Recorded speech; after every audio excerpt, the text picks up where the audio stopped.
Bonjour à tous. Nous accueillons aujourd'hui Maître Jean-Charles Tessèdre et le docteur Jean-François Lesgard, biochimiste, au sujet de l'ivermectine. L'ivermectine est un traitement qui a été auditionné au Conseil d'État ce lundi suite à la requête de Maître Tessèdre pour un certain nombre de médecins et que nous avons couvert et qui est un grand intérêt puisque c'est un traitement en phase précoce.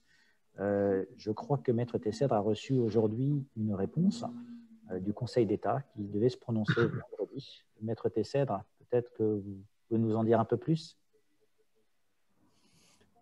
Alors, le Conseil d'État aujourd'hui a pris acte de l'engagement du représentant de la l'ANSM, l'Agence du médicament, qui était présent à l'audience, donc qui s'est tenu hier, lundi 25 janvier, et qui donc a pris acte de l'engagement de la l'ANSM d'examiner rapidement, dans les meilleurs délais, est-il dit dans la décision, la demande d'élaboration d'une RTU, recommandation temporaire d'utilisation. Je rappelle que la RTU est un cadre juridique qui permet à ceux qui veulent prescrire un médicament de le faire en toute sécurité juridique. C'est une recommandation, une simple recommandation qui est faite lorsque justement on est dans un cas comme celui-ci. D'accord. Et en fait, quels ont été les arguments qui vous ont été opposés par les services de l'État dans le cadre de cette audience?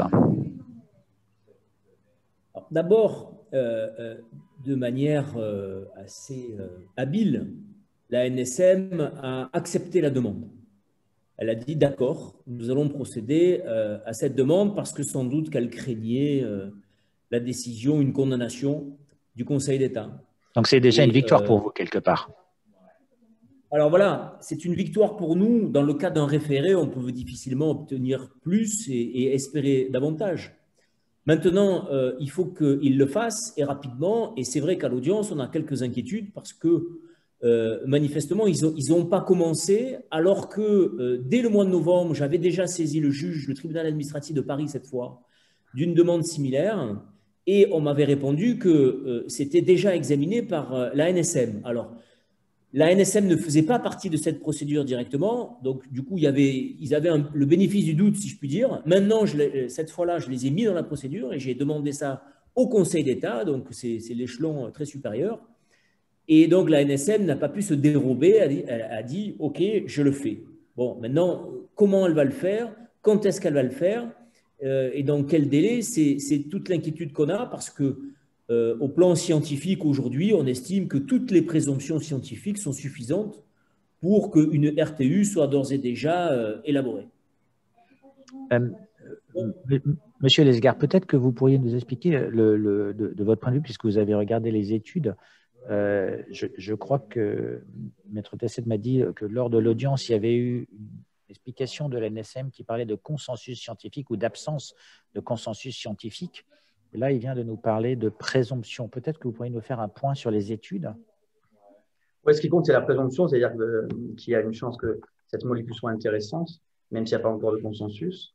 En fait, il y a déjà beaucoup d'études qui ont été publiées ou qui sont en préprint.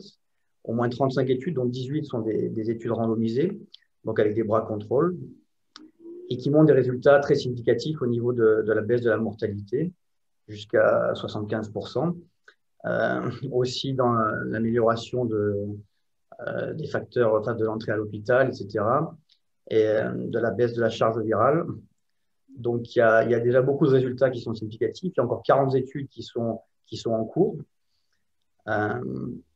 Donc, beaucoup de résultats. Et puis, c'est une molécule qui est très sécure aussi. Enfin, on pourra en reparler. Donc, c'est assez étonnant pour nous que ces résultats soient ignorés. Et on nous a opposé quelques études qui sont des études qui sont en cours, ou une étude qui est positive, et une autre étude qui ne portait pas sur l'ivermectine. Donc, on est assez étonné parce qu'il y a quand même beaucoup de chercheurs dans de nombreux pays qui ont apporté des résultats intéressants, notamment en phase précoce, mais aussi en phase plus tardive. C'est une molécule vraiment très intéressante. Et donc, on demande qu'on se penche dessus parce que la présomption, pour nous, elle est assez évidente. Et le consensus, il viendra, il peut venir si les scientifiques sérieux et indépendants se penchent dessus parce que il nous semble que c'est vraiment essentiel en ce moment. Et Maître Tessette, pour revenir un petit peu à l'audience, vous avez, je pense, dans la requête parlé du remdesivir qui, lui, a reçu une autorisation temporaire d'utilisation de cohorte, alors que ce médicament n'avait pas d'autorisation et sur la base de peu d'études, avec beaucoup d'effets secondaires. Il y a rupture d'égalité pour vous?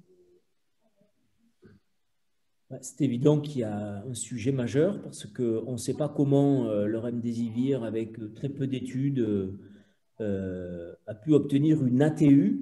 Alors, une ATU, c'est quand on n'a pas d'autorisation de mise sur le marché. Et donc là, quand on n'a pas d'autorisation de mise sur le marché, il faut des présomptions fortes, dit la loi. Et le remdesivir n'avait aucune présomption, tant sur l'efficacité que sur la tolérance de la molécule et les effets secondaires. Alors que l'ivermectine a une autorisation de mise sur le marché dans plusieurs indications pharmaceutiques. Et donc, par conséquent, c'est plus facile pour l'ivermectine d'obtenir une recommandation que pour le remdesivir d'obtenir une autorisation, n'est-ce pas? Donc, il y a en effet une rupture d'égalité, un deux poids, deux mesures, qui est incompréhensible aujourd'hui, parce que nous avons beaucoup plus d'études favorables pour l'ivermectine que ce que le remdesivir en avait lorsqu'il a fait sa demande d'autorisation. Autorisation qui n'a pas été renouvelée d'ailleurs. Mais comment ils ont fait pour l'avoir, c'est un grand mystère. Et ce qu'on pourrait observer, c'est que quand il n'y a pas un industriel qui pousse une solution thérapeutique, eh bien, rien ne se passe.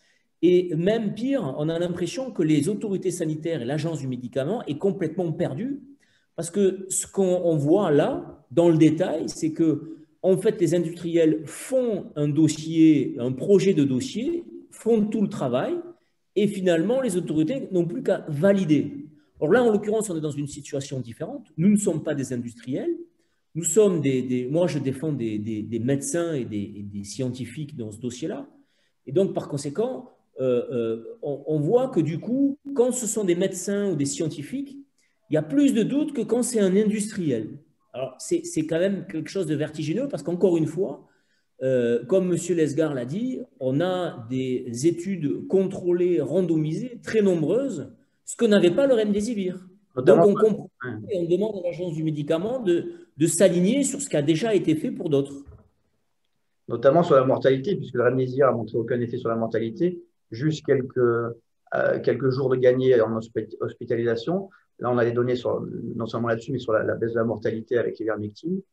Et puis sur la safety, il y a des problèmes au niveau rénal, on le sait, avec le remdesivir, au niveau du foie aussi. Alors que l'ivermectine, il n'y a pas d'effet secondaire quasiment. C'est une molécule qui est utilisée depuis 40 ans, qui n'est pas nouvelle, qui a été prescrite 10 milliards de fois, qui est vendue 700, qui a été donnée en Afrique, en Amérique du Sud pour éliminer des parasites à hauteur de 400 ou 700 millions par an entre 2013 et 2017. Et l'OMS la reconnaît comme safe, elle l'a écrit aussi. Donc, on est assez étonné que cette molécule ne soit pas d'emblée analysée par les autorités. Et donc, Maître Tressel et Dr Lesgar, vu que vous avez eu cette décision qui nous dit que l'ANSM s'est auto-saisie et dans le meilleur délai possible, pour vous, moi je ne sais pas ce que ça veut dire le meilleur délai possible. J'imagine que pour un docteur ou un médecin, le meilleur délai possible, c'est demain matin. De votre point de vue, demain matin parce qu'il a des patients à soigner, donc il y a un caractère, on va dire, d'urgence. De votre point de vue, qu'est-ce qui serait un délai, le meilleur délai possible? Et qu'est-ce que vous allez proposer comme assistance, puisqu'il n'y a pas d'industriel ici? Alors d'abord, l'ANSM s'est auto-saisie, c'est à nuancer, parce qu'en fait, l'ANSM a reconnu qu'elle examinait l'ivermectine contre la Covid parce qu'on le lui avait demandé, et ça depuis le 28 décembre. Hein, donc c'est par mon action et l'action de mes clients que l'ANSM s'est saisie. Et donc ça, c'est une chose. Et ensuite, les meilleurs délais, ça ne veut pas dire grand-chose, je suis d'accord. Dans le meilleur des mondes, on pourrait dire que les meilleurs délais sont déjà advenus et sont réalisés depuis bien longtemps maintenant. Mais on n'est pas dans le meilleur des mondes, on est dans un monde qui est fait de forme de technocratie sanitaire inquiétante. Et là, en l'occurrence, on ne sait pas. Mais on sait qu'on va avoir une réponse. Comme l'IHU de Marseille, par exemple, a eu une réponse pour l'hydroxychloroquine et l'azithromycine, qui est son protocole de soins, on va avoir, nous aussi, une réponse. Et on en est certain, puisque l'agence s'y a engagée, j'imagine pas qu'elle tienne pas parole, et si elle ne le faisait pas, on pourrait ressaisir à nouveau le Conseil d'État. Mais elle le sait, ça, et donc je pense qu'elle ne va pas s'amuser à ça. Donc l'agence du médicament va nous donner une réponse, je pense très rapidement, moi. Je pense assez rapidement, sachant que ce n'est pas l'élaboration de la RTU qui est en cours, c'est simplement l'évaluation du besoin de RTU. Donc, vous voyez qu'on est plus que prudent, enfin, ils sont plus que prudents, et que donc, dans cette première phase, qui est une phase d'évaluation, je pense que ça ne devrait pas prendre si longtemps que ça. D'autant que je suis entouré d'experts qui sont des gens très compétents, et grâce à ces experts-là, nous allons remettre, et l'agence du médicament a accepté qu'on le fasse lors de l'audience devant le magistrat, a accepté qu'on lui remette un dossier scientifique, parce qu'il se trouve que j'ai bien évidemment de nombreuses données à lui transmettre. Simplement, je suis un peu inquiet du fait que la seule chose qu'elle est capable d'opposer aujourd'hui, ce sont des études très marginales qui ne prouvent rien, vous voyez, avec 26 patients, par exemple, ce qui n'est pas une cohorte suffisante et ce qui a un niveau de preuve qui est inexistant. Donc, comment on peut prendre comme contre-exemple des études cliniques dont les résultats ne sont même pas publiés, ils ne le seront jamais, pour essayer de m'apporter une contradiction. J'ajoute simplement par rapport à ce que M. Lesgard a dit, que l'ivermectine aujourd'hui a donné 2 prix Nobel, un japonais et un anglais, je crois, ou un irlandais, et que donc c'est une molécule qui est très connue et qui a sauvé déjà et soigné des millions de personnes dans le monde, en particulier en Afrique, dont des enfants. Ce qui montre que c'est vraiment une molécule qui n'est pas dangereuse en elle-même. Je rajouterais aussi qu'il y a ces études-là qui ont été faites sur l'ivermectine, ça représente des milliers de personnes déjà, donc plus de 2000 personnes dans les études randomisées, et donc avec des effets vraiment intéressants. Et il y a plusieurs pays qui l'utilisent déjà ou qui l'ont accepté, comme l'Argentine, une partie du Mexique. En Europe, la Macédoine, bientôt la Bulgarie, je crois que la Grèce s'y intéresse. Donc, ce n'est vraiment pas quelque chose qui est marginal. En France, on ne veut pas en parler, on ne veut pas trop le regarder, on va dire ça gentiment. Mais voilà, ce n'est pas une lubie. Il y a beaucoup de pays qui sont impliqués dans ces études et qui l'utilisent déjà, quoi. Donc, si jamais je comprends bien, vous proposez à la NSM vos services et tout le travail que vous avez fait, qui a été fait par les experts de votre groupe de travail, les médecins, et c'est très, très encourageant, puisqu'il n'y a pas de fabricant pour promouvoir ce dossier, on va dire. C'est un problème de promotion, et ici, c'est un groupe de médecins et de scientifiques qui font la promotion, enfin, qui essayent de promouvoir ce médicament auprès de la NSM. Ce qui est assez rare, je crois. Alors, c'est rarissime, c'est peut-être une première, mais je précise qu'il existe des fabricants qui commercialisent la molécule, en particulier sur le sol français. Il y en a même beaucoup. Il se trouve qu'on est un pays qui est bien doté en ivermectine, justement. Simplement, il n'y a aucun industriel pour demander la RTU et pour pousser cette molécule contre la Covid, sans doute parce qu'ils sont dans une autre course et qu'ils ont d'autres intérêts. Mais ceci étant, les industriels maintenant vont être contactés par la NSM parce qu'elle est obligée de prendre contact avec les industriels pour recueillir les données qu'ils ont. Voilà, et j'espère que ce se fera rapidement. J'imagine que vous allez être très attentif à cette notion de rapidité, ainsi que les médecins qui, on l'a vu lors de la phase du printemps, avaient des problèmes pour prescrire certaines molécules, puisqu'il y avait une forme d'interdiction de prescrire. J'imagine que c'est pour aussi sécuriser les médecins dans l'exercice de leur travail. Et, par rapport à ça, si je me permets, par rapport à ça, il y a des fois une crainte des médecins de prescrire. Là, au niveau de la toxicité, par exemple, donc il y a peu d'effets secondaires. Et la dose qui est prescrite dans les études, si on la multiplie par 4 ou par 10, ça a été vérifié aussi, il n'y a pas plus d'effets secondaires qui sont parfois liés d'ailleurs à l'éjection des parasites, parce que c'est un antiparasitaire aussi. Mais donc, sur une population qui n'a pas de problème de parasites, etc., on peut le tirer même à 4 ou 10 fois au-dessus des doses qui sont proposées. Donc, il n'y a pas de dangerosité, si ça peut rassurer aussi les médecins qui subissent effectivement des pressions quand ils soignent. C'est triste de leur observer, mais c'est ce qu'on entend aussi.